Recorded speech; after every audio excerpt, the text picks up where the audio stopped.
E vamos dar início a essa série de estudos hoje.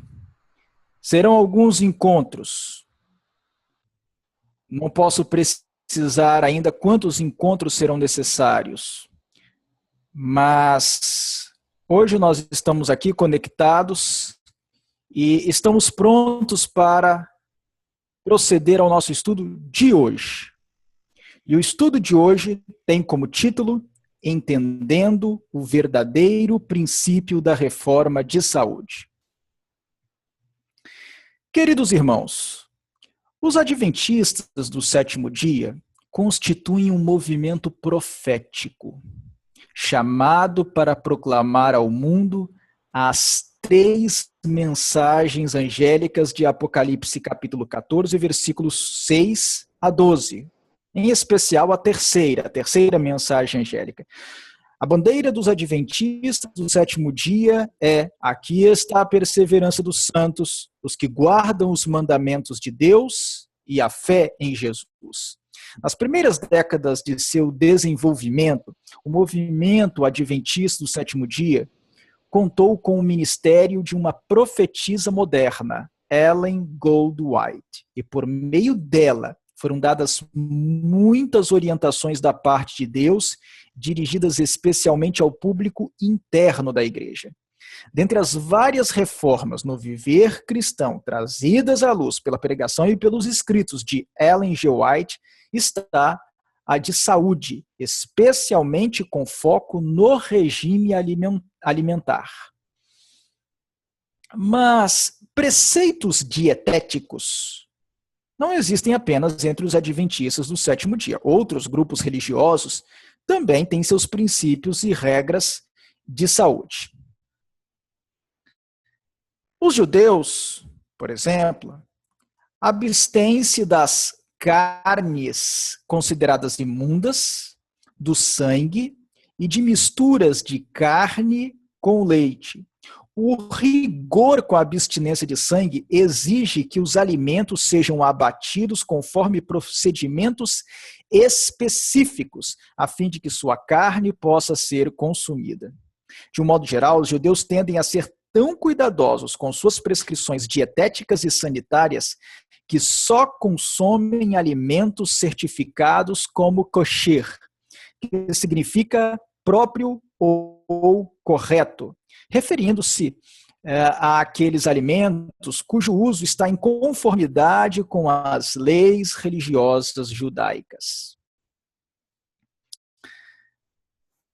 Os muçulmanos, por sua vez, abstêm-se da carne de porco, de animais carnívoros, que são os predadores, e também de répteis, bem como de insetos, do sangue e de bebidas alcoólicas. Assim como ocorre entre os judeus, o abate de animais deve seguir procedimentos específicos. Já os cristãos evangélicos abstêm-se de fumo, de bebidas alcoólicas e do sangue como alimento, embora não sejam tão uniformes e rigorosos quanto a sangria dos animais como os judeus, havendo inclusive evangélicos que entendem que essa regra do sangue não vigora mais. Vale mencionar ainda os mórmons. Os mórmons se abstêm de fumo, de bebidas alcoólicas, do café e também do chá preto. É o que eles denominam palavra de sabedoria, o conjunto de instruções dietéticas que eles seguem. Entre os adventistas do sétimo dia, insiste-se na abstinência de fumo, bebidas alcoólicas, café, chá preto, refrigerantes do tipo cola e carnes imundas. Embora o vegetarianismo não seja obrigatório entre os adventistas do sétimo dia, a adoção de um regime isento do alimento cárneo é incentivado com base nas visões de Ellen G. White sobre a reforma de saúde. Ocorre que, na pregação da reforma de saúde, alguns equívocos são por vezes cometidos. Aqueles que são aversos a uma vida regrada, bem ordenada, disciplinada, insistem em que as orientações da reforma de saúde não precisam ser seguidas estritamente, que elas foram dadas para nosso bem, mas que podemos abrir mão delas quando nos convém. Alguns pensam assim entre nós.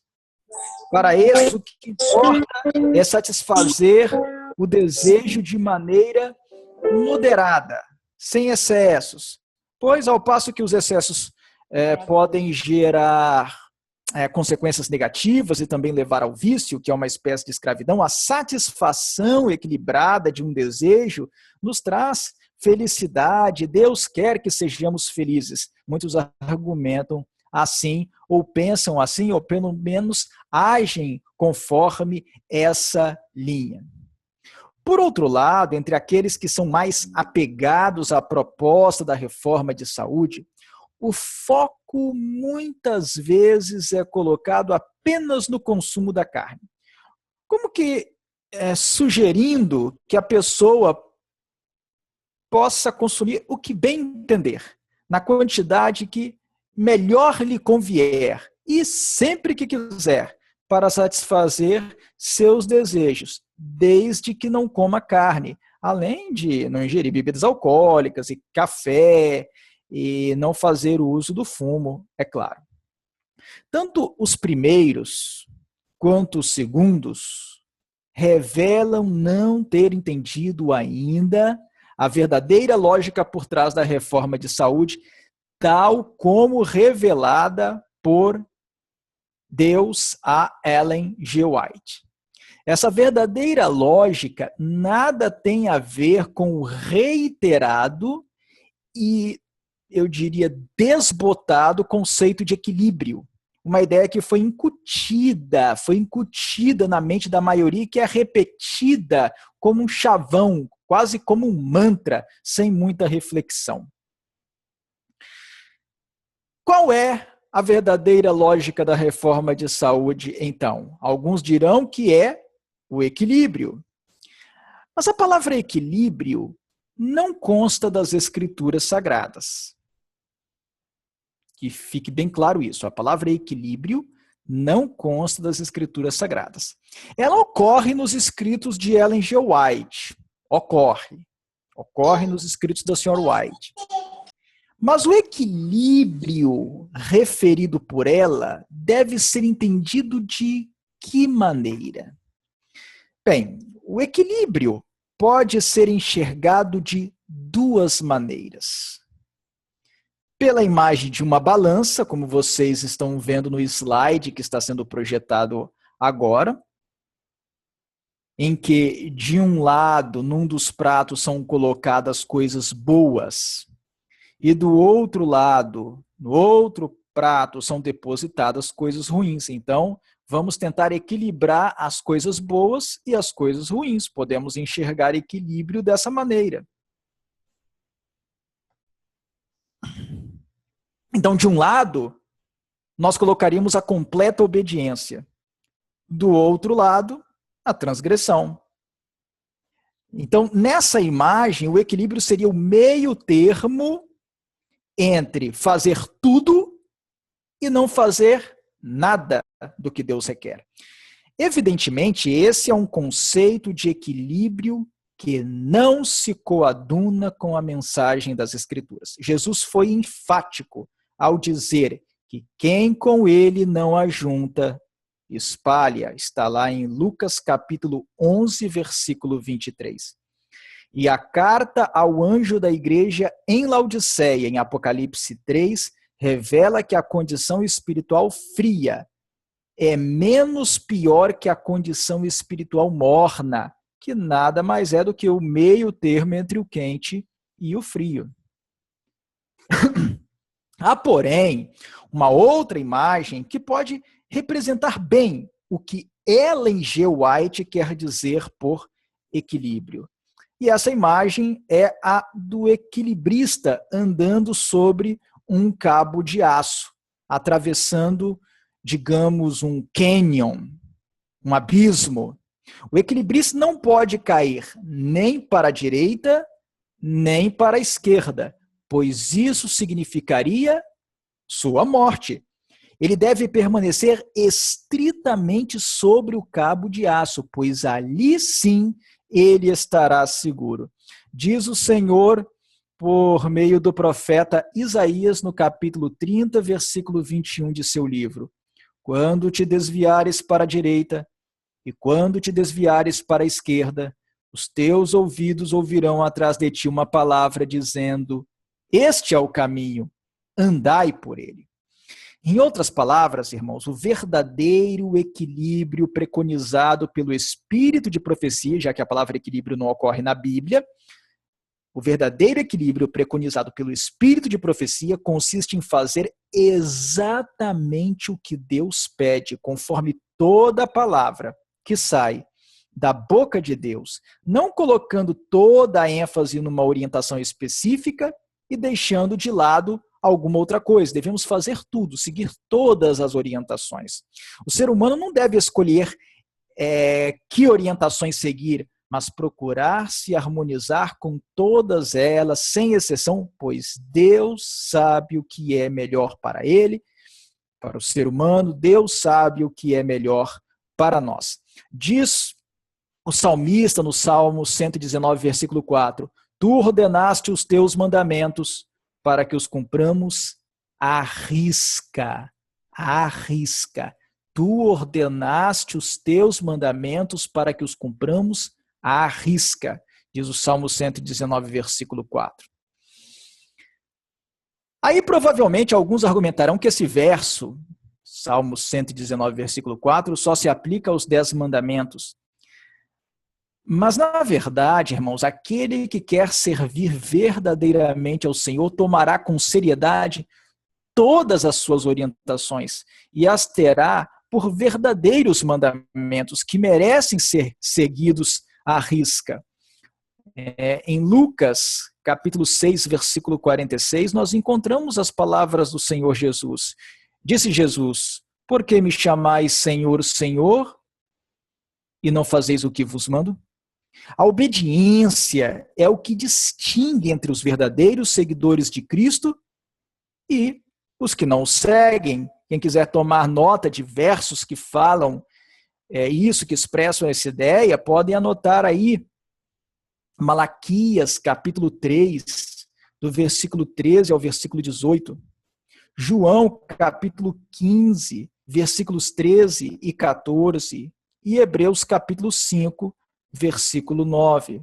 Foi pela desobediência que o pecado entrou neste mundo. E a verdadeira lógica por trás da reforma de saúde é obtida por um estudo da queda do homem, a desobediência, o primeiro pecado, e da proposta de sua restauração pelo Evangelho. Então nós vamos estudar agora um pouco sobre a queda do homem e a proposta de sua restauração pelo Evangelho. Irmãos, a Bíblia afirma que o homem foi criado à imagem e semelhança de Deus. É o que está escrito em Gênesis, capítulo 1, versículos 26 e 27. Criou Deus, pois o homem à sua imagem, a imagem de Deus o criou. É um texto que os irmãos conhecem bem.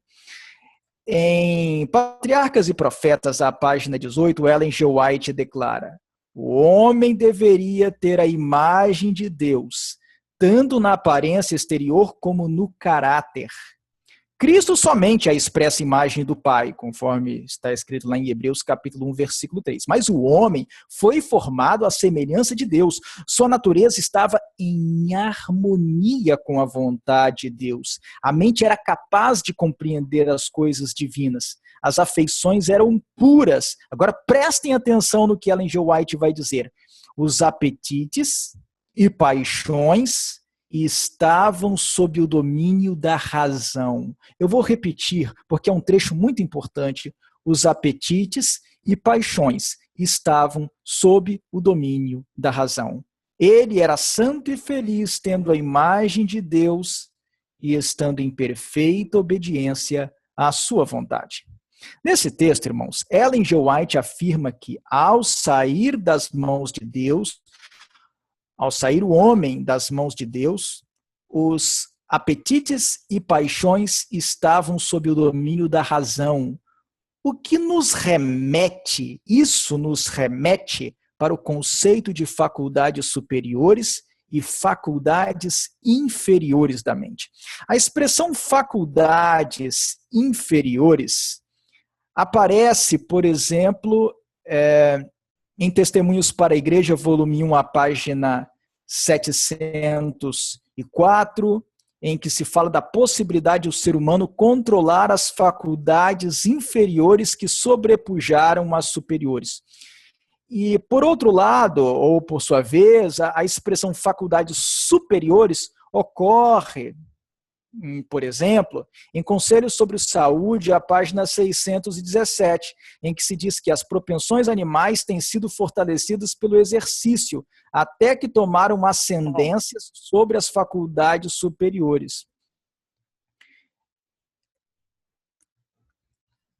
São esses textos aí, eu não passei os slides, nós temos aí Testemunhos para a Igreja, volume 1, página 704, em que a senhora White fala da necessidade de controlar as faculdades inferiores que sobrepujaram as superiores, e temos aí Conselhos sobre Saúde, página 618, em que ela fala que as propensões animais têm sido fortalecidas pelo exercício até que tomaram ascendência sobre as faculdades superiores. Agora, quais são essas faculdades superiores e essas faculdades inferiores da mente? Quais são? Quais são elas? Quais são as faculdades inferiores da mente? Primeiramente, precisamos responder a essa pergunta. Bem, as faculdades inferiores da mente já foram nomeadas no texto de Patriarcas e Profetas, página 18, que acabamos de ler, que lemos há pouco, em que, falando do ser humano antes da queda, Ellen G. White afirma que suas afeições eram puras, os apetites e paixões estavam sob o domínio da razão. Então, temos aí apetites e paixões. Por sua vez, as faculdades superiores da mente são especificadas no livro No Deserto da Tentação, também de Ellen G. White, a página 15. Vejam aí o que diz esse texto. O desprendimento foi a primeira lição moral dada a Adão. O governo de tudo foi lhe colocado nas mãos. Julgamento, razão e consciência estavam sob seu domínio. Tomou, pois, o Senhor Deus ao homem e o colocou no jardim do Éden para o cultivar e o guardar. Ele deu esta ordem: de toda árvore do jardim comerás livremente, mas da árvore do conhecimento do bem e do mal não comerás, porque no dia em que dela comeres, certamente morrerás. Então, irmãos, as faculdades superiores da mente são a consciência, a razão e o juízo. Vocês estão vendo aí no slide. A parte do cérebro que é responsável pelas faculdades superiores é o lobo frontal. É a parte do cérebro que é responsável pelas faculdades superiores da mente. Por sua vez, as faculdades inferiores da mente são o apetite e a paixão. Os irmãos também estão vendo aí no slide. E além das faculdades superiores, das faculdades inferiores da mente, o cérebro também tem a capacidade de armazenar informações, formando um banco de memória. Por isso o slide traz aí banco de memória, que armazena informações. Agora, prestem atenção no seguinte: as designações superior e inferior, quando falamos assim, faculdades superiores e faculdades inferiores da mente, essas designações não significam que as faculdades superiores sejam boas e que as faculdades inferiores sejam más ou pecaminosas. Não, Deus já criou o ser humano tanto com as faculdades superiores como com as faculdades inferiores.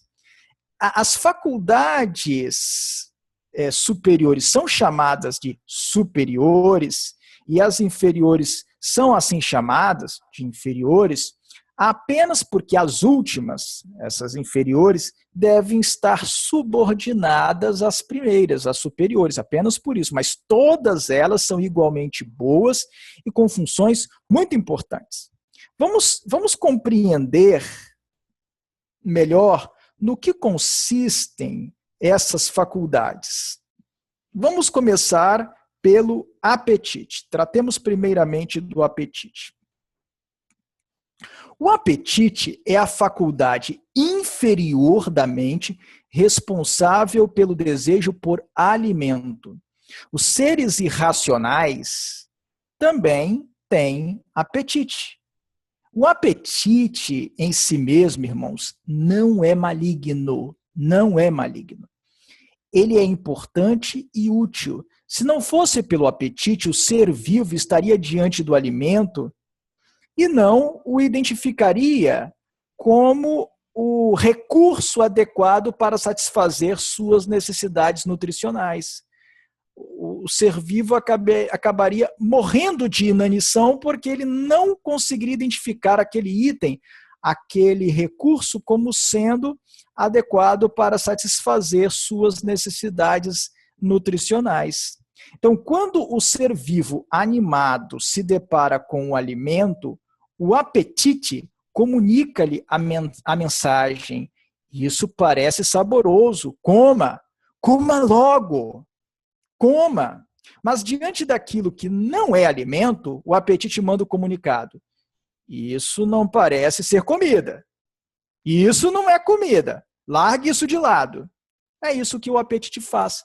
Ele reconhece o alimento e impulsiona o ser vivo a fazer o uso dele para satisfazer as suas necessidades nutricionais.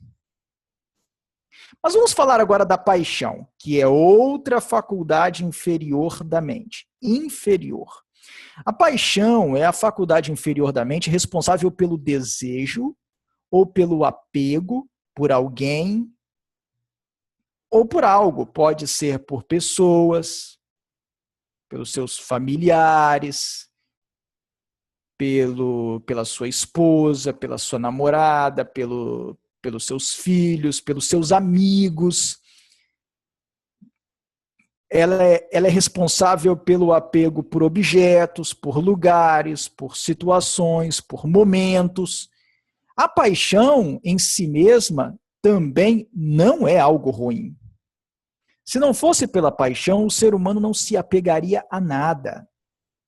Ele não se apegaria aos seus pais, não se apegaria aos seus filhos, não se apegaria à sua família, não se apegaria aos seus amigos, não ligaria para o seu lar, não daria importância às suas coisas, ao lugar em que vive, ao seu povo, a Deus, a nada. Quando o ser vivo animado se depara com algo que lhe pareça digno de apreciação, a paixão manda-lhe o apelo. Isso parece muito interessante. Consiga isso para você, fique com isso, apegue-se a isso. Se, porém, o objeto ou a situação não lhe parecerem de valor, a paixão manda o recado. Que coisa sem graça, que coisa sem importância, deixe isso de lado. É isso que a paixão faz. Então, nós temos aí duas faculdades inferiores da mente importantes: o apetite e a paixão.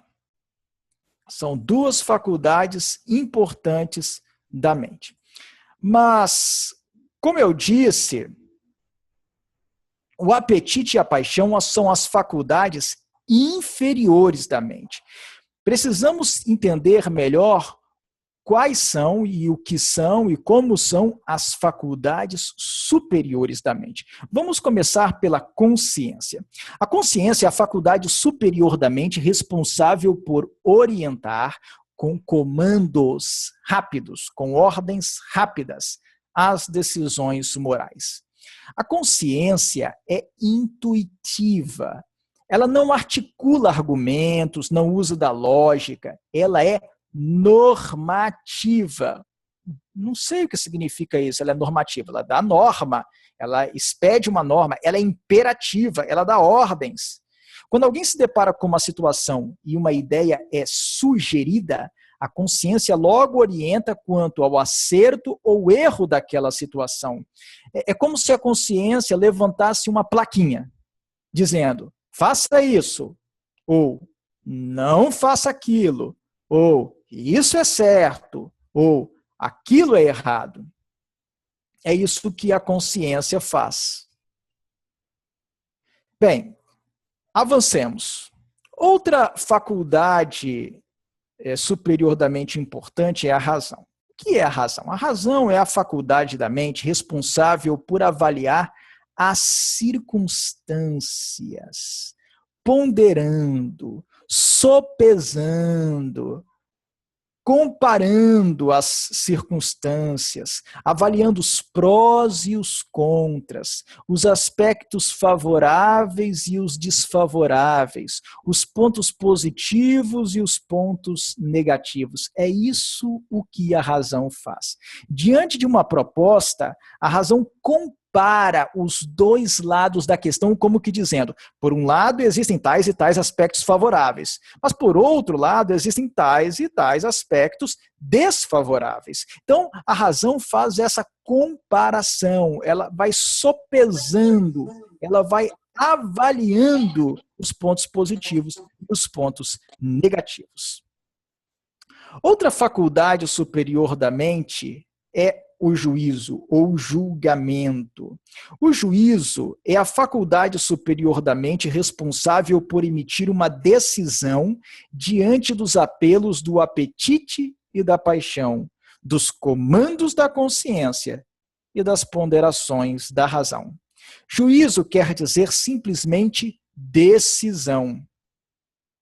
É isso que o juiz faz. O juízo faz. O juízo recebe os apelos do apetite e da paixão, recebe as ordens da consciência, leva em consideração as ponderações da razão e toma a decisão, é a capacidade de decidir. Isso é o juízo. Então nós temos aí as faculdades inferiores da mente, o apetite e a paixão. Lembrando, apetite e paixão não são coisas ruins em si mesmas, são faculdades da mente que devem estar subordinadas às faculdades superiores e que foram criadas por Deus. E nós temos as faculdades superiores da mente, que são a consciência, a razão e o juízo, que foram esclarecidas, cujo sentido, significado foi explicado agora. Agora, além desses conceitos, também é preciso compreender no que consiste a vontade. Frequentemente, irmãos, a vontade é confundida com o desejo. Muito frequentemente, nós usamos a palavra vontade, mas querendo dizer desejo. É uma impropriedade vocabular, ou pelo menos conceitual. Embora no linguajar comum essas duas palavras sejam usadas muitas vezes de maneira indistinta, elas se referem, na verdade, a coisas bem diferentes. Ao passo que a vontade é o poder que governa as ações e determina a conduta, podendo ser definida ainda como a capacidade de autodeterminação, o desejo é mera aspiração. Ellen G. White distingue entre a vontade e a mera inclinação ou desejo. Esse texto que vocês estão vendo aí no slide Testemunhos para a Igreja, volume 5, a página 513. Ela diz, a vontade é o poder que governa a natureza do homem, pondo todas as outras faculdades sob seu comando. A vontade, diz a irmã White, não é o gosto, nem a inclinação, mas o poder que decide, o qual atua nos filhos dos homens para a obediência a Deus ou para a desobediência.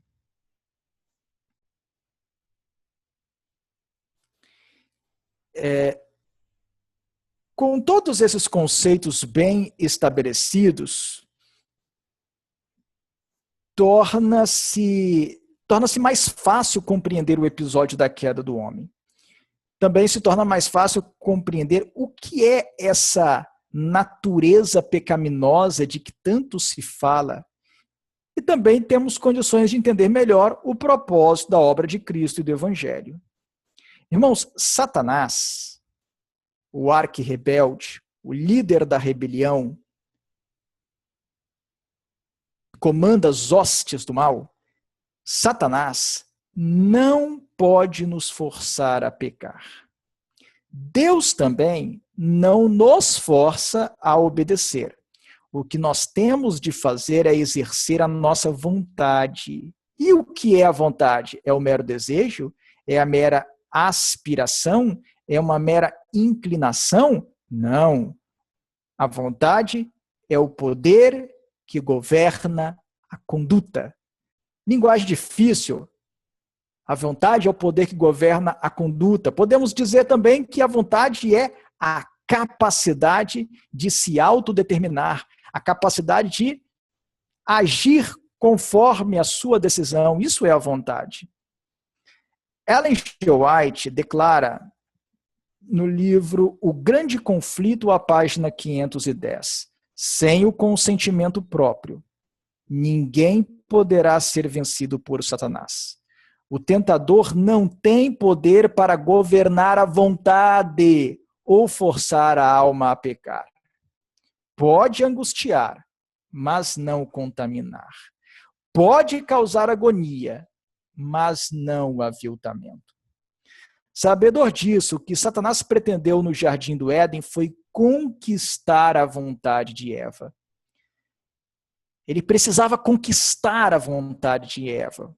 Por quê? Porque ele não tem poder para governar a vontade, a não ser que o ser humano se subordine a ele voluntariamente. Então, Satanás pretendeu no Jardim do Éden conquistar a vontade de Eva.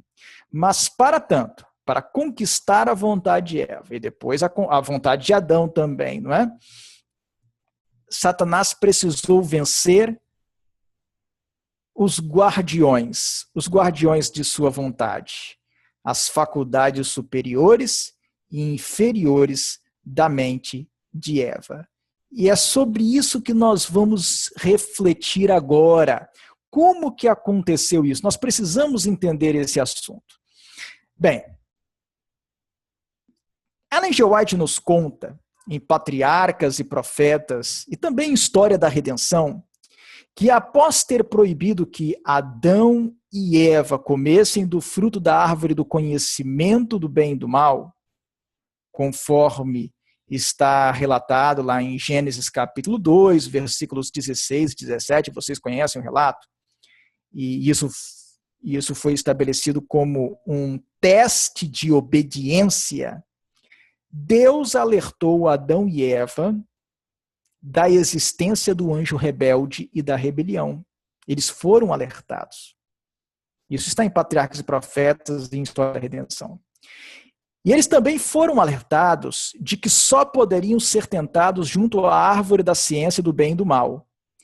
Por essa razão, eles não deveriam se aproximar dela e também não deveriam se separar um do outro. Adão e Eva deveriam ficar sempre juntos. Entretanto, certo dia, tendo Eva se distanciado descuidadamente de Adão, acabou se deparando com aquela árvore, a árvore da ciência do bem e do mal, que se encontrava no meio do jardim. E nesse momento, ela viu uma serpente enroscada em um de seus galhos. E a serpente perguntou, indagou a Eva. Vocês conhecem o relato. É assim que Deus disse, não comereis de toda a árvore do jardim? Ao dirigir essa pergunta para Eva, Satanás modificou intencionalmente a ordem de Deus, visando a causar confusão ao espírito de Eva. Eva deve ter levado um susto ao perceber que estava diante da árvore cujo fruto Deus tinha proibido que eles comessem. E ela deve ter levado um susto maior ainda ao ouvir a voz da serpente. Bem, a revelação não nos dá esses detalhes, mas isso não interessa. Mas é possível imaginar,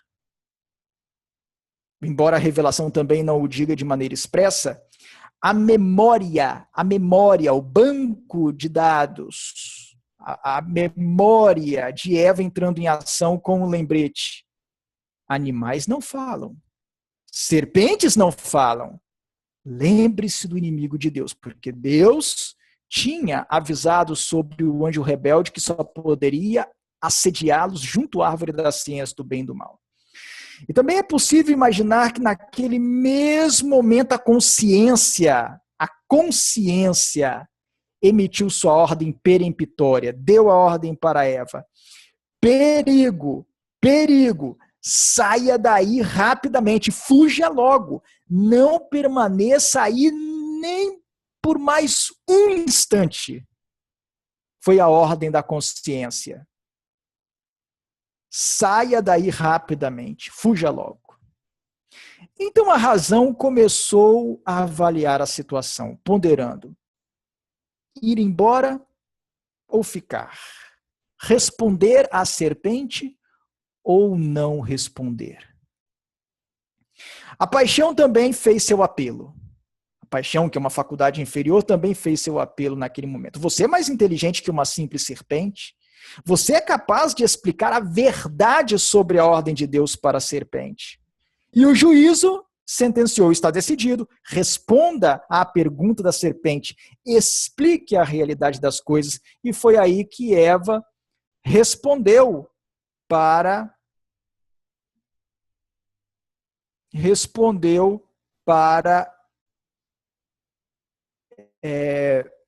a serpente. Ela disse: do fruto das árvores do jardim podemos comer, mas do fruto da árvore que está no meio do jardim, disse Deus, dele não comereis, nem tocareis nele, para que não morrais. Diante da resposta de Eva, Satanás contra-argumentou imediatamente, como se vê aí nos versículos 4 e 5. É certo que não morrereis, porque Deus sabe que no dia em que dele comerdes, se vos abrirão os olhos, e como Deus, sereis conhecedores do bem e do mal. Bem, irmãos, é possível imaginar a memória de Eva trazendo a recordação naquele instante à ordem divina. Esse é o fruto que Deus proibiu comer. Deus diz que quem o comer morrerá. Era a memória de Eva entrando em ação. E a consciência, então, em termos impositivos, dizia para Eva: perigo, perigo, não pegue, não coma, dê as costas e vá embora. Embora a voz de sua consciência possivelmente como que gritasse, Eva esperou pelas ponderações da razão. A razão, então, começou a fazer suas ponderações. Bem, por um lado, Deus proibiu comer desse fruto. E ele só tem feito coisas boas para nós. Se Deus falou para não comermos do fruto, é porque ele sabe que as consequências serão ruins. Por outro lado, Deus é muito bom. Ele não nos mataria apenas por comer um fruto. Há tantos frutos bons no jardim, por que comer logo esse que Deus proibiu? Se bem que a serpente comeu do fruto e não morreu, talvez o fruto não mate, na verdade. Mas Deus nunca mentiu para nós, e ele disse que no dia em que comermos do fruto, morreremos. Mas a serpente disse que se comermos do fruto, nossos olhos se abrirão e seremos como Deus, conhecedores do bem e do mal. Bem, pensando bem, serpentes não falam, mas a serpente comeu do fruto e está falando. Talvez esse fruto seja mesmo bom para aumentar a inteligência. Talvez Deus estivesse testando nossa ousadia, se temos iniciativa e desejo de progredir ou não. Bem, irmãos, não sabemos exatamente quais foram todas as ponderações que a razão de Eva fez naquele momento. Mas essas podem ter sido algumas delas. Mas o apetite lançou então seu forte apelo. Coma o fruto, coma-o logo. O fruto parece bom para se comer, deve ser delicioso. O apetite começou a instigar fortemente Eva naquele momento. E a paixão também não ficou inerte. O fruto é bonito, parece bom para dar inteligência. Pegue-o para você, clamava a paixão. E após ouvir a consciência, a razão, o apetite e a paixão, o juízo de Eva se posicionou. Estás decidido. Pegue e coma o fruto. Irmãos, a interação das faculdades superiores e inferiores da mente, naquele momento em que Satanás estava lutando para conquistar a vontade de Eva, encontra-se sintetizada nas breves palavras do versículo 6 de Gênesis 3. Vendo a mulher que a árvore era boa para se comer, aqui está o apetite em ação, agradável aos olhos e a árvore desejável para dar entendimento, aqui está a paixão em ação, tomou-lhe do fruto e comeu, e deu também ao marido, e ele comeu. Eva preferiu atender aos apelos das faculdades inferiores da mente, o que as fortaleceu enormemente. O mesmo ocorreu com Adão. Na parte final desse versículo 6 é dito que Eva deu também do fruto ao marido e ele comeu. É possível imaginar a expressão inicial de assombro no semblante de Adão ao ver Eva se aproximar com o fruto proibido em sua mão já com uma mordida. Naquele momento, a voz da consciência de Adão deve lhe ter dito: não coma, não coma, siga a ordem de Deus, porque a consciência sim é impositiva, e a voz da consciência dá ordens. Imediatamente a razão passou a fazer suas ponderações, a razão de Adão passou a fazer suas ponderações dizendo: se comer, morrerá, se não comer, viverá sozinho, seja como for, Eva morrerá. Mas a paixão conseguiu falar ainda mais alto em sua mente, como que dizendo: você não pode viver sem Eva. Pegue o fruto, compartilhe do destino dela. Enfim, o juízo deu o veredito. Está decidido? Pegue e coma o fruto. Por essa lamentável experiência, irmãos, as faculdades inferiores da mente, que antes eram subordinadas, passaram a governar sobre as faculdades superiores da mente. As posições se inverteram. Em outras palavras, com a primeira transgressão, as faculdades inferiores da mente se sobrepuseram às faculdades superiores. A ordem ficou invertida. Essa ordem invertida é transmitida pelos pais aos seus descendentes.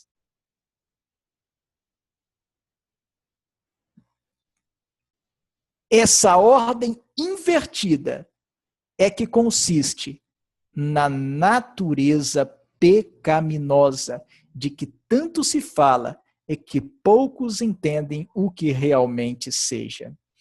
No livro Mente, Caráter e Personalidade, volume 1, a página 228, Ellen G. White declara: então, uma vez desligado de Deus, a paixão alcança o controle sobre a razão, o impulso sobre os princípios, e ele se torna pecaminoso em pensamento e ação.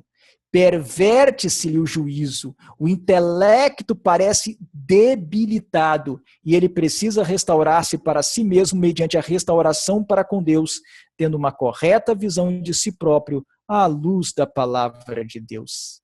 E a cada nova condescendência, irmãos, após gerações sucessivas, as faculdades inferiores da mente foram ficando cada vez mais fortalecidas e as faculdades superiores mais atrofiadas.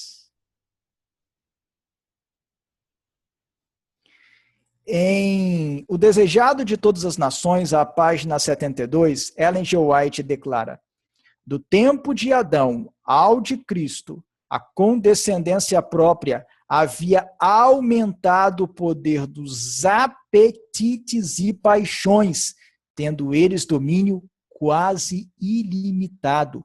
Os homens se haviam aviltado e ficado doentes, sendo-lhes de si mesmos impossível vencer.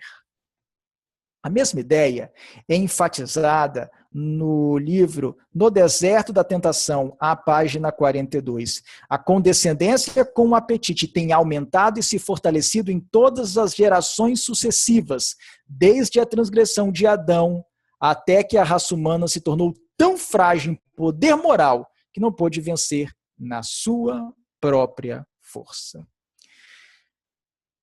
Então, irmãos, a queda do homem ocorreu quando Adão e Eva cederam aos clamores do apetite e aos apelos da paixão. Justamente no ponto em que o homem tinha caído, deveria então começar a obra da restauração. Se o homem caiu por ceder aos clamores do apetite e aos apelos da paixão, a obra da restauração deveria começar sufocando os clamores do apetite, sufocando os apelos da paixão. Ellen G. White esclarece o assunto no livro No Deserto da Tentação, a página 90.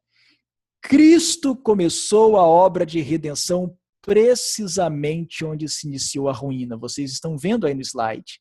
Fez provisão para reintegrar o homem à pureza de Deus, se aceitasse a ajuda que lhe fosse oferecida. Por meio da fé no seu nome todo-poderoso, o único nome dado debaixo do céu para a salvação, o homem poderia vencer o apetite e paixão. Por intermédio da obediência à lei de Deus, a saúde tomaria o lugar das enfermidades e doenças destrutivas.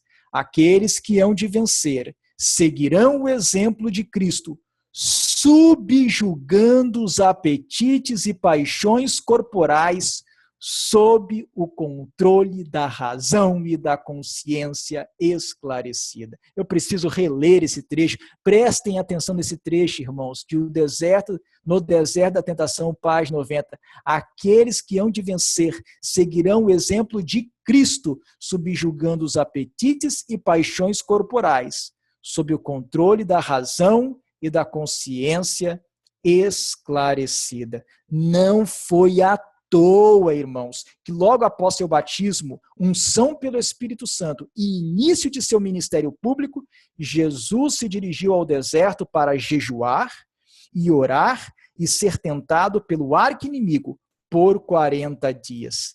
Comparando a situação de Adão e Eva no Jardim do Éden com a de Cristo no deserto, declara a senhora Ellen G. White em O Desejado de Todas as Nações, a página 72. Satanás apontara o pecado de Adão como prova de que a lei de Deus era injusta e não podia ser obedecida. Cristo devia redimir em nossa humanidade a falha de Adão, quando este fora vencido pelo tentador. Entretanto, não tinha sobre si nenhum dos efeitos do pecado. Encontrava-se na pujança da perfeita varonilidade, possuindo pleno vigor da mente e do corpo. Achava-se circundado das glórias do Éden e em comunicação diária com os seres celestiais. Não foi assim quanto a Jesus, quando penetrou no deserto para confrontar-se com Satanás. Por 4.000 anos, a raça estivera a decrescer em forças físicas, vigor mental e moral, e Cristo tomou sobre si as fraquezas da humanidade degenerada. Unicamente assim podia salvar o homem das profundezas de sua degeneração, de sua degradação, na verdade, de sua degradação. E Ellen G. White diz mais, a mesma página de O Desejado de Todas as Nações, ela diz assim, página 72, com o terrível peso dos pecados do mundo sobre si, Cristo suportou a prova quanto ao apetite, o amor do mundo e da ostentação, que induz a presunção. Foram essas tentações que derrotaram Adão e Eva e tão prontamente nos vencem. Para Cristo, como para o santo par no Éden, foi o apetite o terreno da primeira grande tentação. Exatamente onde começara a ruína, deveria começar a obra de nossa redenção.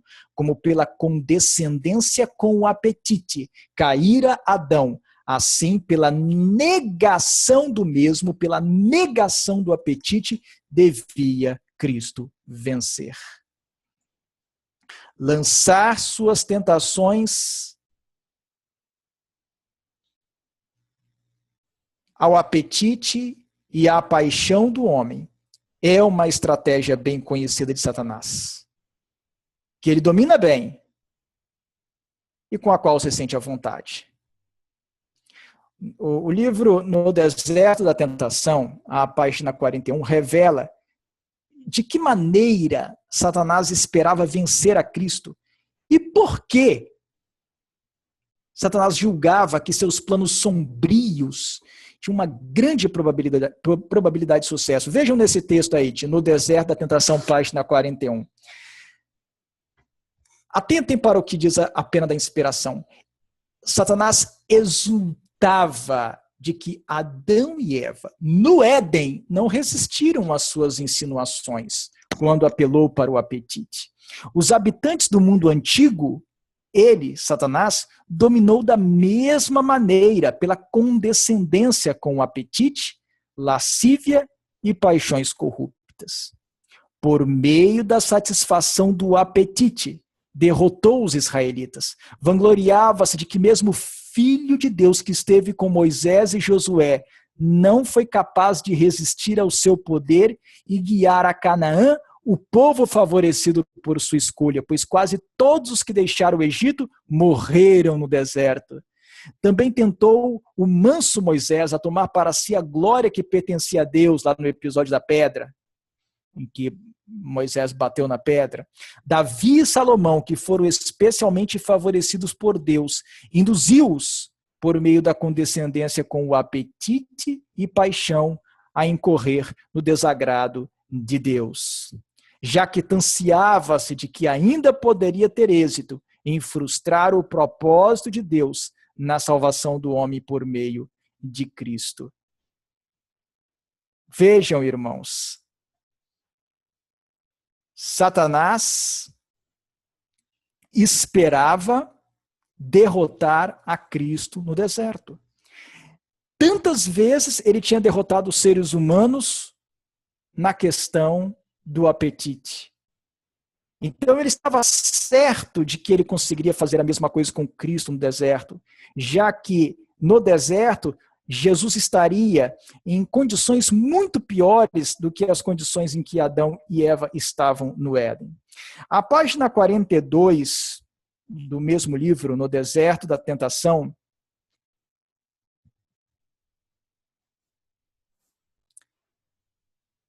Ellen G. White diz algo ainda, é um texto que eu não coloquei aqui no slide, mas eu vou ler para os irmãos.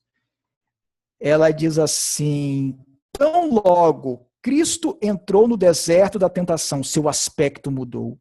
A glória e o esplendor que se refletiam do trono de Deus e sua aprovação quando os céus se abriram diante dele, a voz do Pai reconhecendo como seu filho, em quem ele se comprazia, agora foram. O peso do pecado do mundo estava positivo.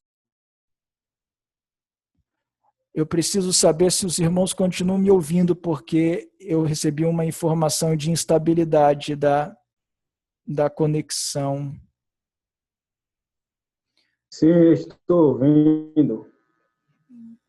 Estão ouvindo? Ok, estão ouvindo. Certo.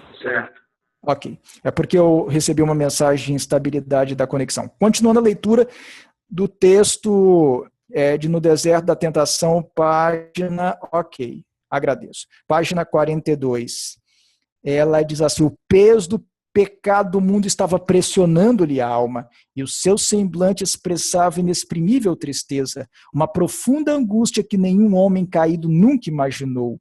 Ele sentiu a esmagadora corrente de angústia que inundava o mundo. Experimentou a força da condescendência com o apetite e a mundana paixão que controlam o mundo e têm trazido sobre o homem inexprimíveis sofrimentos. É o que diz o texto do...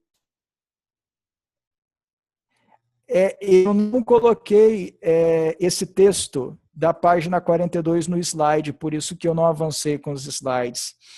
Mas vamos dar prosseguimento. Estando Cristo no deserto, a primeira tentação com a qual Satanás o assaltou, vocês sabem, foi por meio de um apelo ao apetite.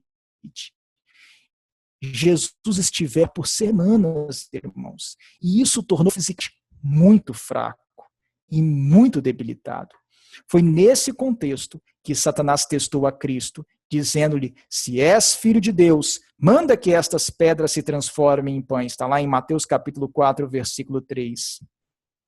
A pena da inspiração revela que com essas palavras, Satanás quis também insinuar que Jesus não era o verdadeiro Filho de Deus, mas que por sua aparência magra e muito abatida, parecia ser justamente um anjo rebelde que quis ser semelhante ao Altíssimo e que foi expulso do céu.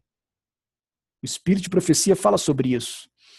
Satanás apelou tanto para a paixão quanto para o apetite de Jesus.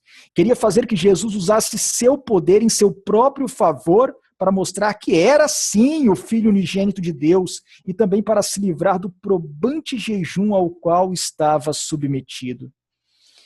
Irmãos, quão difícil deve ter sido para Jesus vencer os apelos da paixão e do apetite após estes terem sido fortalecidos por 4.000 anos de pecado. Mas, diferentemente de Adão e Eva, que abriram mão de seguir a ordem divina para comer do fruto da árvore do conhecimento do bem e do mal, Jesus apegou-se firmemente à palavra de seu Pai. Em resposta ao tentador, Jesus declarou: está escrito, não só de pão viverá o homem, mas de toda palavra que procede da boca de Deus. Está em Mateus capítulo 4, versículo 4. Irmãos, falando da vitória de Jesus nesse momento, Ellen G. White declara no livro No Deserto da Tentação, a página 60. Vejam aí, Cristo foi nosso exemplo em todas as coisas. Ao vermos sua humilhação na longa prova e jejum, a fim de vencer a tentação do apetite em nosso benefício, devemos aprender a vencer quando formos tentados. Se o poder do apetite é tão forte sobre a família humana e sua condescendência é tão temível que o Filho de Deus se submeteu a tal teste, quão importante é que sintamos a necessidade de manter o apetite sob o controle da razão. Nosso Salvador jejuou aproximadamente 6 semanas, a fim de que pudesse ganhar para o homem a vitória sobre o apetite. Como pode um professo cristão, tendo uma consciência esclarecida e tendo a Cristo diante de si como seu exemplo, submeter-se à condescendência com o apetite que tem debilitado a mente e o corpo? É fato doloroso que hábitos de satisfação própria, às expensas da saúde e poder moral, estão atualmente jogando grande parte do mundo cristão nos laços da escravidão. A página 76 de O Desejado de Todas as Nações, Ellen G. White declara: de todas as lições a serem aprendidas da primeira grande tentação de nosso Senhor, nenhuma é mais importante do que a que diz respeito ao controle dos apetites e paixões. Em todos os séculos, as tentações mais atraentes à natureza física têm sido mais bem-sucedidas em corromper e degradar a humanidade. Satanás opera por meio da intemperança para destruir as faculdades mentais e morais concedidas por Deus ao homem como inapreciável dom. Assim se torna impossível ao homem apreciar as coisas de valor eterno. Através de condescendências sensuais, busca ele apagar todo traço de semelhança com Deus.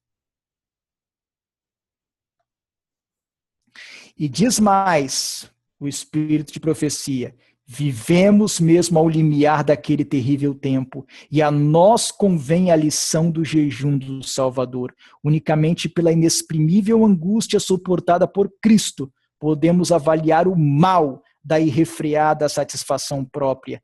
Seu exemplo nos declara que nossa única esperança de vida eterna é manter os apetites e paixões sob sujeição à vontade de Deus. Irmãos, que declaração forte! Prestem atenção nessa declaração. Todos nós temos que atentar para essa declaração de o desejado de todas as nações, a página 76. O exemplo de Cristo nos declara que nossa única esperança de vida eterna é manter os apetites e paixões sob sujeição à vontade de Deus. O exemplo de Cristo deve ser um estímulo, irmãos, para cada um de nós, a fim de colocarmos em sujeição tanto o apetite como a paixão. Em O Desejado de Todas as Nações, a página 77, sim, irmã Elise, é um texto muito forte, muito impressionante. Agora vejam bem, em O Desejado de Todas as Nações, a página 77, Ellen G. White nos convida a considerar o exemplo de Cristo, o que está lutando contra o poder do apetite. Olhe ao Salvador no deserto da tentação. Veja-o também em sua angústia na cruz ao exclamar: tenho sede. João capítulo 19, versículo 28. Ele resistiu a tudo quanto nos é possível suportar. Sua vitória é nossa. Ele resistiu a tudo quanto nos é possível, sim, suportar. Sua vitória é nossa. No livro No Deserto da Tentação, a página 69, é dito ainda o seguinte: aqueles que querem ter mente clara para discernir os engodos de Satanás devem ter o apetite físico sob o domínio da razão e da consciência. A ação moral e vigorosa dos altos poderes da mente é essencial ao aperfeiçoamento do caráter cristão. Quando ela fala aí de ação moral e vigorosa dos altos poderes da mente, ela está falando da ação moral e vigorosa das faculdades superiores da mente, da consciência, da razão e do juízo. E a ação moral e vigorosa da consciência, da razão e do juízo é essencial ao aperfeiçoamento do caráter cristão. E a força ou a fraqueza da mente tem muito a ver com a nossa atitude e utilidade neste mundo e com a salvação final. É deplorável a ignorância que tem prevalecido concernente à lei de Deus em nossa natureza física. A intemperança de qualquer espécie é uma violação das leis do nosso ser. A imbecilidade está prevalecendo em uma proporção assustadora. O pecado se torna atraente, revestido por uma luz, e Satanás se alegra muito quando pode reter o mundo cristão em seus hábitos diários, sob a tirania do costume, como os pagãos, permitindo ser governado pelo apetite. O que se extrai de tudo isso, irmãos, é que a obra da redenção envolve também a restauração da imagem de Deus no homem. E essa restauração, meus irmãos, pressupõe fortalecer as faculdades superiores da mente, a consciência, a razão e o juízo, a tal ponto que as faculdades inferiores, o apetite e a paixão, estejam sob o controle delas, das faculdades superiores da mente. Em Conselho sobre o Regime Alimentar, a página 63, somos instados justamente a isso. Atentem aí para o texto que está no slide. Necessitais praticar a temperança em todas as coisas. Cultivai as superiores faculdades da mente e haverá menos força no crescimento animal. É-vos impossível crescer em força espiritual enquanto vossos apetites e paixões não estiverem sob controle. Diz o apóstolo inspirado, subjugo meu corpo e o reduzo à servidão, para que pregando aos outros, eu mesmo não venha, de alguma maneira, a ficar reprovado. 1 Coríntios 9, 27. Irmãos, para manter as faculdades inferiores da mente em sujeição às faculdades superiores, o ser humano, eu, você, o ser humano, precisa aprender a exercer sua vontade. E o que é a vontade? É o desejo? Não. É a aspiração? Não. Mera inclinação? Não. É o poder que governa, é o poder que governa a conduta, é o poder que determina a conduta. Poder é capacidade, a capacidade de agir conforme a sua decisão. Ellen G. White trata desse assunto com clareza meridiana no livro A Ciência do Bom Viver, a página 176. Vamos examinar esse texto aqui com cuidado, irmãos. É um texto muito importante. Ela diz o seguinte: o tentado, o ser humano tentado, necessita compreender a verdadeira força da vontade. É este o poder que governa na natureza do homem, o poder de decisão, de escolha. Tudo depende da devida ação da vontade. Os desejos em direção da bondade, da pureza, são em si mesmos justos, mas se aí ficamos, nada aproveitam. Muitos descerão à ruína enquanto esperam e desejam vencer suas más propensões. Eles não entregam a vontade a Deus, não escolhem servi-lo. Deus nos deu o poder da escolha. A nós cumpre exercitá-lo. Olhem só o que ela diz. Deus nos deu o poder da escolha. Como seres humanos, nós temos esse poder. A nós cumpre exercitá-lo. Não podemos mudar o coração, nem reger nossos pensamentos, impulsos e afeições. Não nos podemos tornar puros, aptos para o serviço de Deus, mas podemos escolher servi-lo. Podemos entregar-lhe nossa vontade, então ele operará em nós o querer e o efetuar segundo a sua aprovação. Assim, nossa natureza toda será posta sob o domínio de Cristo, mediante o devido exercício da vontade.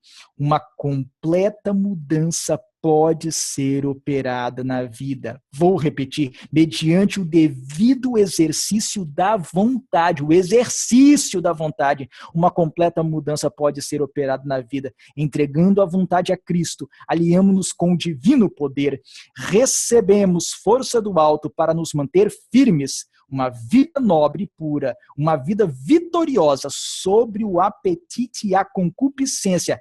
É possível a todo aquele que quiser unir sua vontade humana, fraca e vacilante, à onipotente e inabalável vontade de Deus. Ah, irmãos, o poder da vontade. Como é importante e necessário que todos entendam no que isso consiste.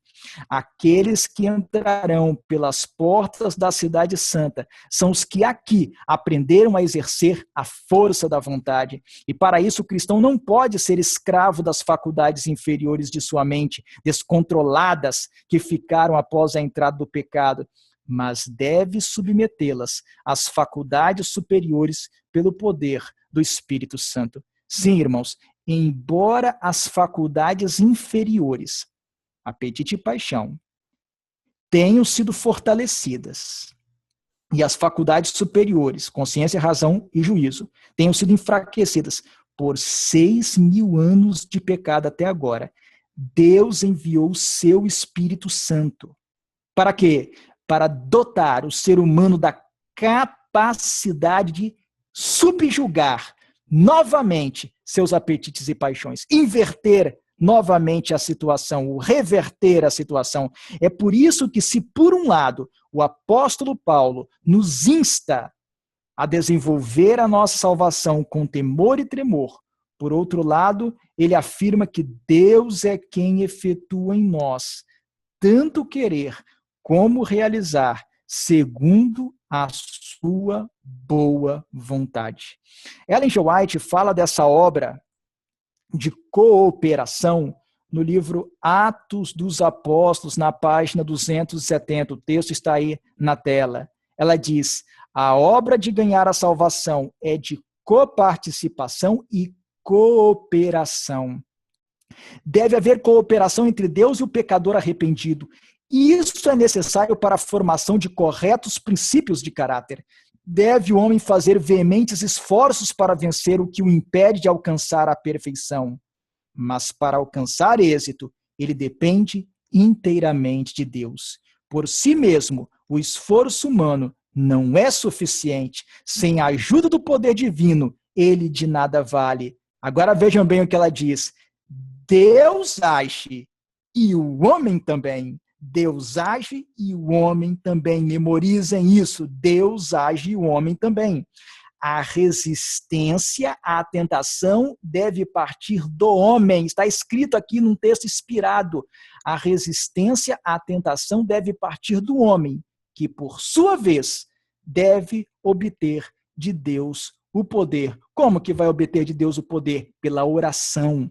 Orar ao acordar, orar ao dormir, orar pela manhã, orar pela tarde, orar ao meio-dia, orar sem cessar, orar o dia todo, cantar hinos de louvor a Deus para trazer a atmosfera do céu à terra, ler todos os dias as Escrituras, ler e refletir nas Escrituras, ler o Espírito de profecia, buscar ter essa comunhão com Deus, porque assim Deus age e o homem age também. A resistência à tentação deve partir do homem, que por sua vez deve obter de Deus o poder, e esse poder vem pela atuação invisível do Espírito Santo na mente.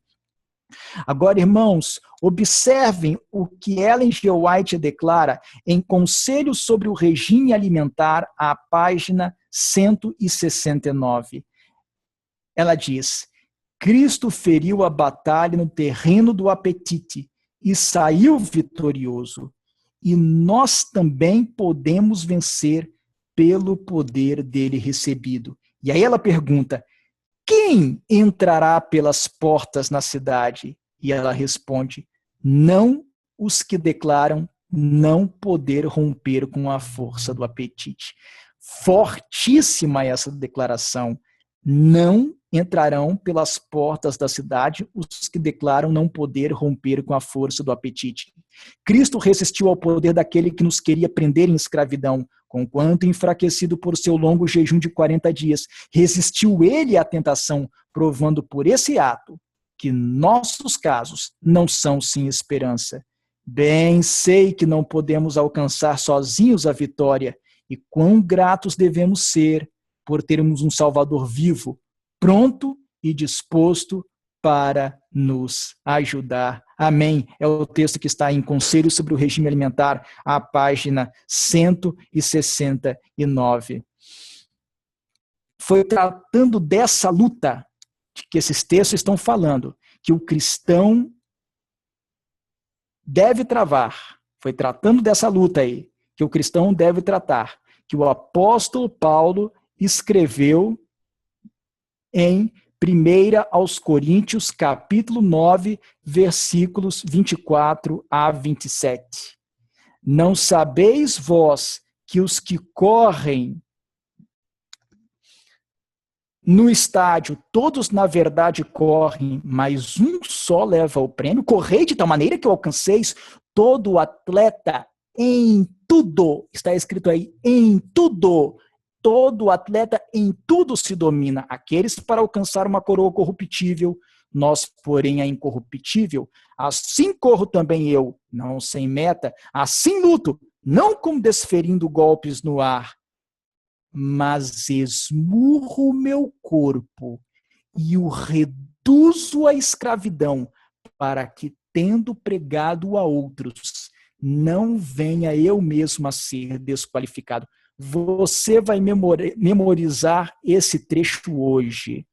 Antes de dormir, você vai memorizar essas palavras. Mas esmurro o meu corpo e o reduzo à escravidão, para que, tendo pregado a outros, não venha eu mesmo a ser desqualificado. Sim, irmãos, devemos esmurrar figuradamente nossos corpos e reduzi-los à escravidão, para que, tendo pregado a outros, não venhamos nós mesmos a ser desqualificados.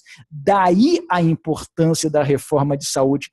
Corpo e mente estão interligados. Já dizia o poeta romano Juvenal, mens sana in corpore sano, uma mente sã num corpo são. É preciso cuidar do corpo para fortalecer o espírito. Se o corpo não está bem, a mente será afetada e o ser humano terá maior dificuldade de subjugar o apetite e a paixão. E a nossa obra envolve subjugar o apetite e a paixão, exercer domínio próprio. Se o corpo não está bem, a mente será afetada e o ser humano será mais facilmente arrastado para o pecado. E é isso que não pode acontecer.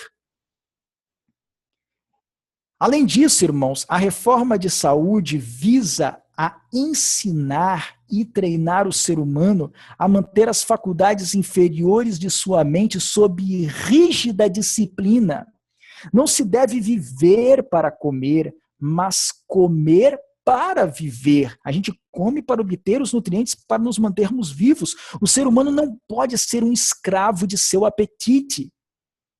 O ser humano não pode ser um escravo de seu apetite, pois isso é uma perversão do plano original de Deus. Deve antes dominá-lo com vigor, com determinação, sempre sem momentos de vacilo, sem momentos de vacilo.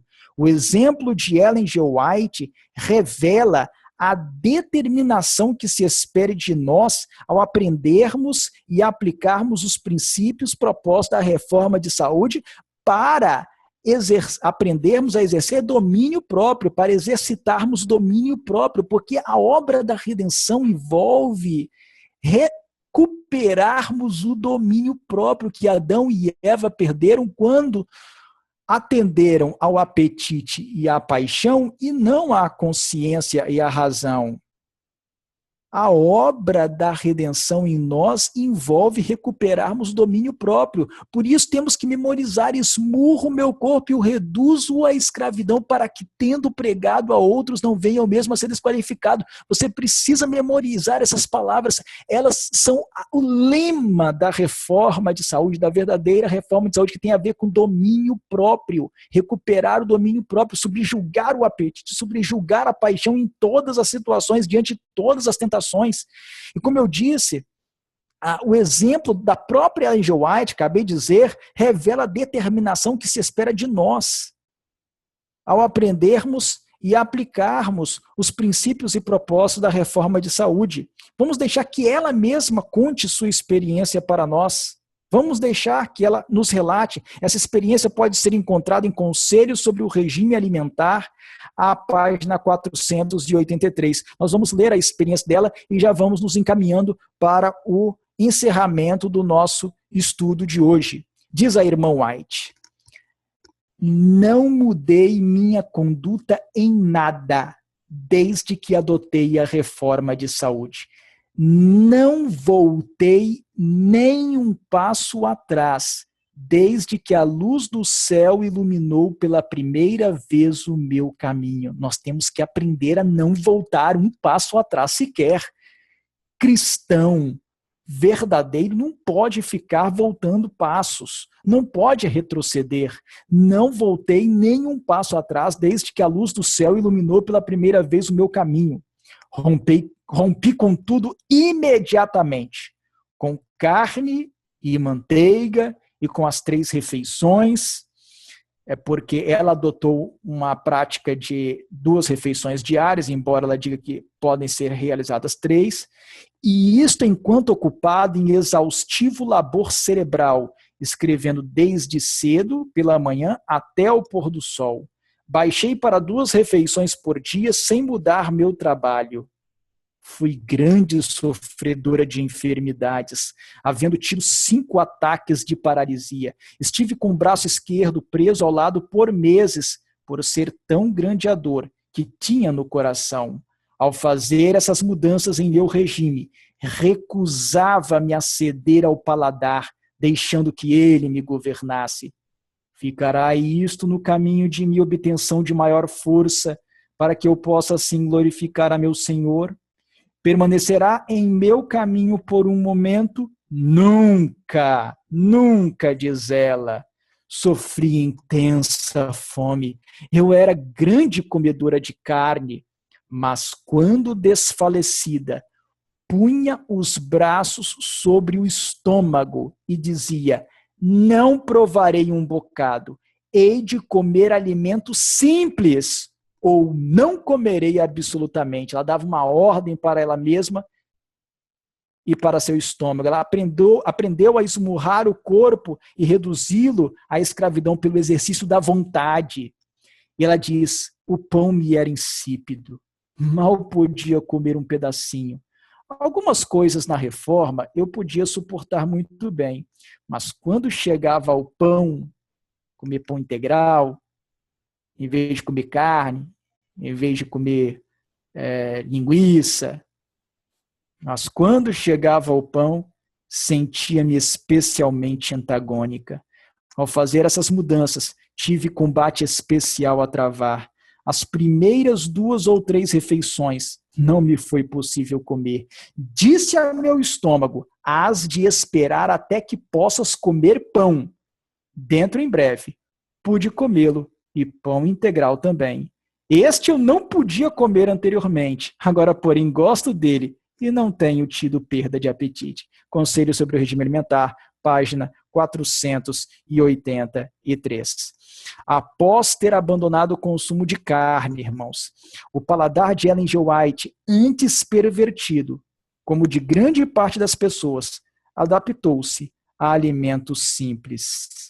Assim pode acontecer com todos aqueles que se dispuserem a submeter sua vontade à sublime vontade de Deus, a exercer sua própria vontade no sentido da vontade de Deus e a esmurrar seu corpo e reduzi-lo à escravidão, subjugando as faculdades inferiores da mente, apetite e paixão, para que, tendo pregado a outros, não venham eles mesmos a serem desqualificados. Irmãos, a lógica da reforma de saúde é colocar o apetite e a paixão em sujeição às faculdades superiores da mente, a consciência, a razão e o juízo, e, acima de tudo, atender à vontade revelada de Deus, fazer a vontade de Deus. E para tanto nós precisamos exercer domínio próprio. Esmurro o meu corpo e o reduzo à escravidão, para que, tendo pregado a outros, não venha eu mesmo a ser desqualificado. Então, irmãos, essas eram as reflexões que eu tinha a fazer hoje com os irmãos. O objetivo hoje foi lançar o fundamento verdadeiro da reforma de saúde. Consiste em fazer o inverso do que foi feito no Éden. Adão e Eva cederam ao apetite e também à paixão. Nós não podemos ceder ao apetite e à paixão. O apetite e a paixão devem estar subordinados à consciência, à razão e ao juízo. E uma consciência, e uma razão e um juízo iluminados pela vontade revelada de Deus. Esmurro meu corpo e o reduzo à escravidão, para que, tendo pregado a outros, não venham mesmo a ser desqualificado. Essas eram as reflexões desta noite. Esse foi o estudo dessa noite. Se alguém tiver comentários, poderá fazer pelo chat, ou pode também pedir para se pronunciar pelo áudio, que nós daremos a palavra. Deixa eu ver, eu acho que alguém falou algo aqui pelo bate-papo, pelo chat. É só um instante que o programa aqui está um pouquinho lento, mas ele já aparece. Já vai aparecer.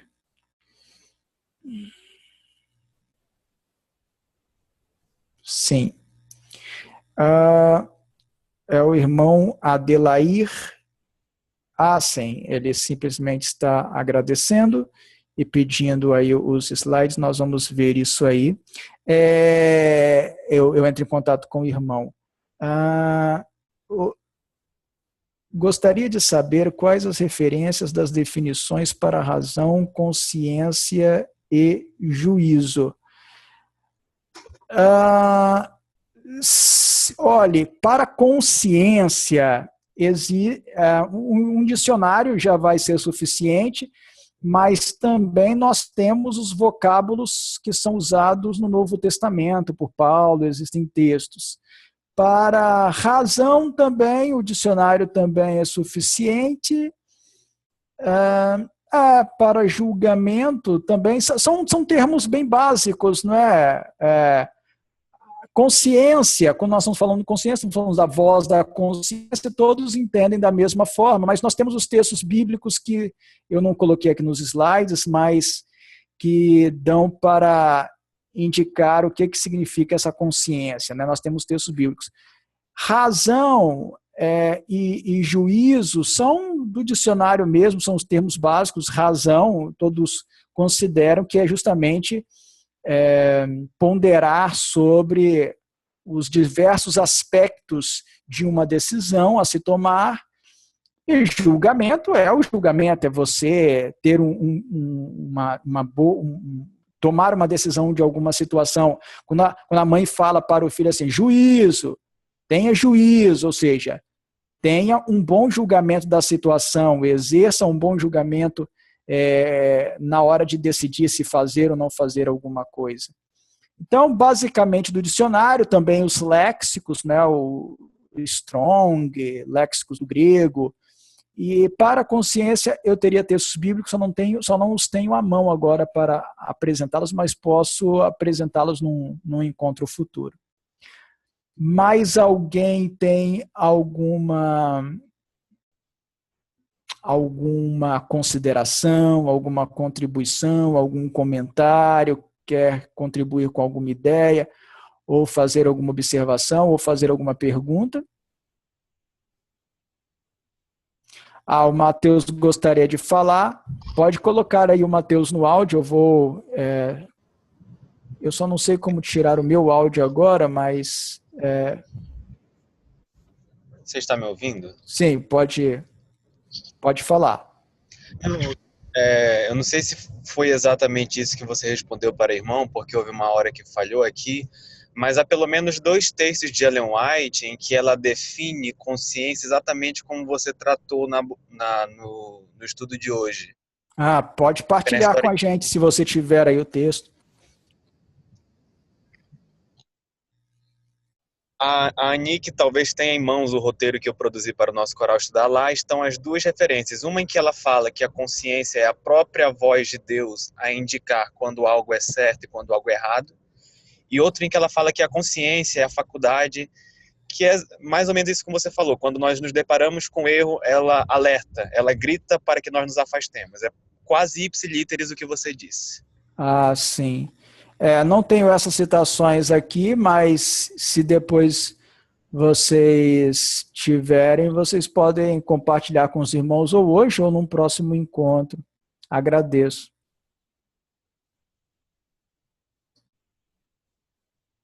É claro que a consciência, ela como um canal para a voz do Espírito Santo, esse canal pode ficar obstruído.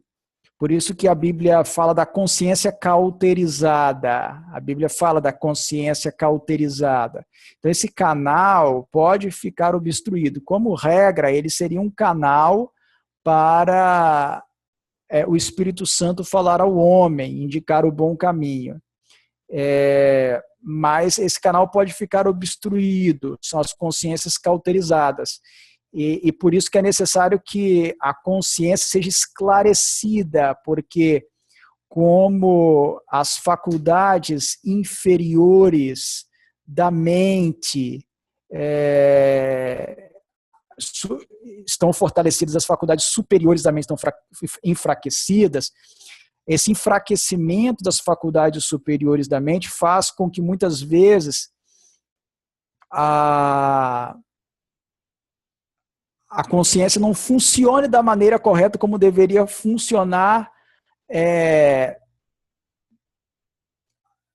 no princípio, quando Deus nos criou. Então é necessário que essa consciência seja purificada. A Bíblia também fala de purificar a consciência, que ela seja esclarecida pela vontade revelada de Deus. Então, é claro que a consciência poderá dar orientações ou ordens erradas, em virtude de ela estar enfraquecida e atrapalhada pelo pecado. Mas, como regra, ela é o canal pelo qual Deus orienta o homem a fazer o certo e a evitar o erro. A Anique diz, quando se fala em apetite, é apenas relacionado ao anseio pelo alimento? Sim, apetite é certamente apenas o anseio pelo alimento. Quando a palavra apetite é usada num sentido figurado, apetite por outras coisas, aí na verdade é a paixão que está agindo.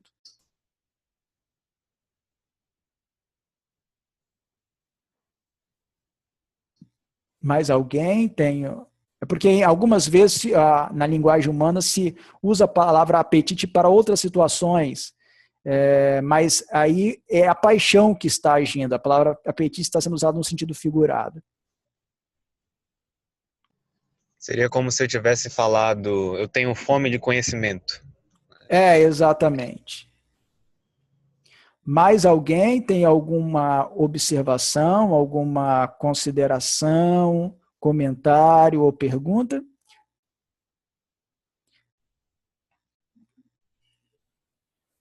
Não? Porque se ninguém mais tiver nenhuma observação por hoje, nós vamos encerrar, nós vamos fazer a oração.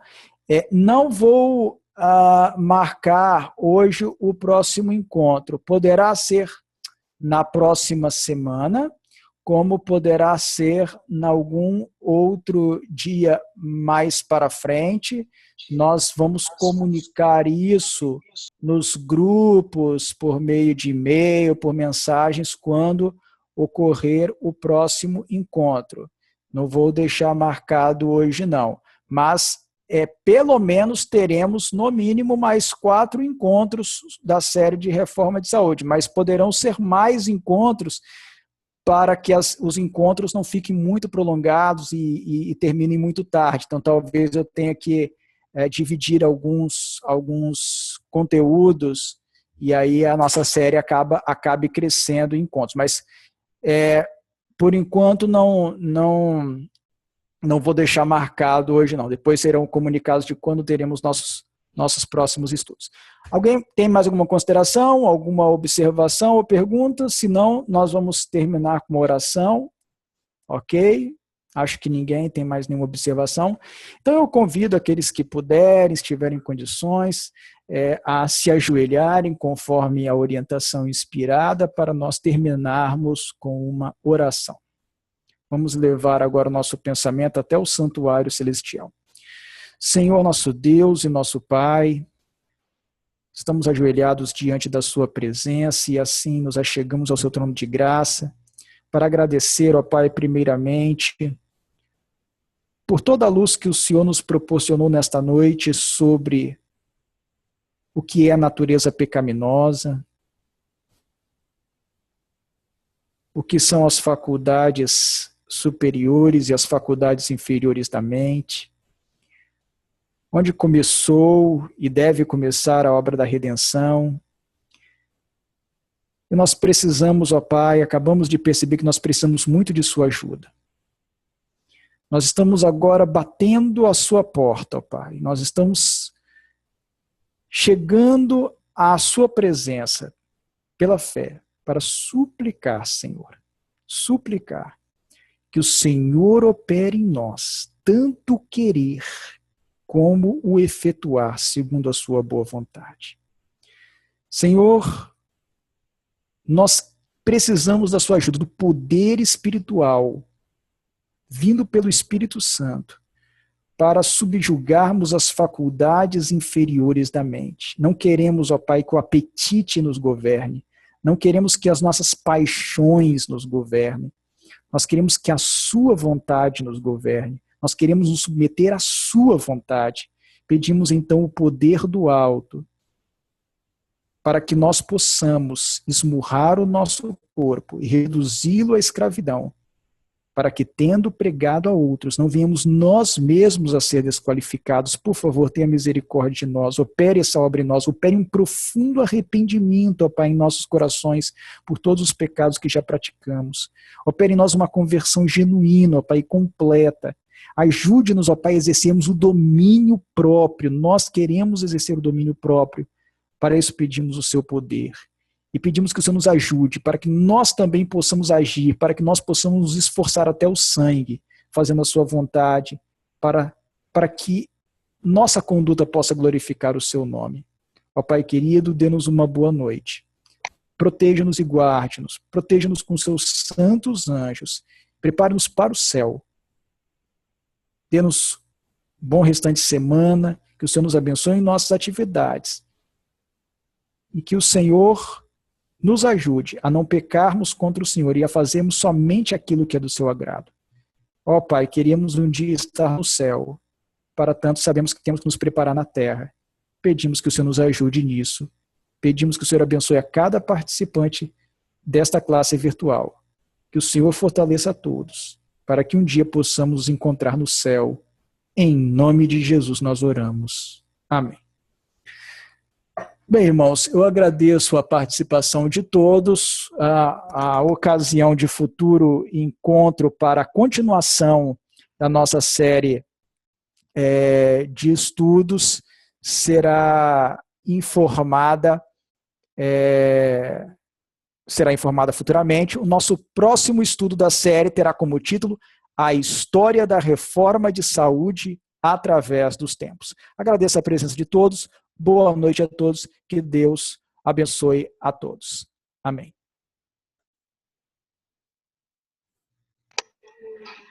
As referências estão aí que eu havia falado.